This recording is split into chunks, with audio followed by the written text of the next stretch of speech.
Bus ఎక్కితే కండక్టర్ని వద్దుర్రా ఆయన బూతి ముందు నిలబడకుర్రా, గేట్ కాడ ఉండకుర్రా, తలుపు కాడ ఉండకుర్రా, జర దూరంగా పోర్రా అంటే ఎవరైనా శివ పెడతారా?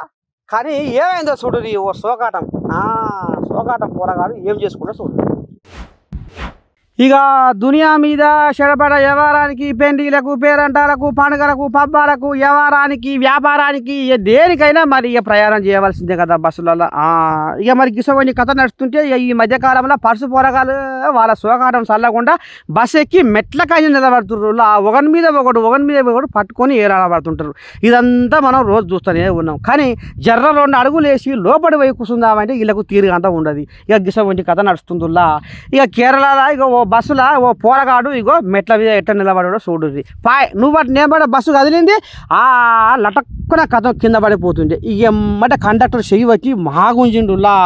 మొత్తానికైతే పొల్లగాని పానం కాపాడిండు కండక్టర్. అగో గిసవంటి కథ నడుస్తుంది. మరి ఎందుకు గింత ఉత్సాహం, గింత సోకాటము? జర్రన్న సోయి ఉండాలి కదా.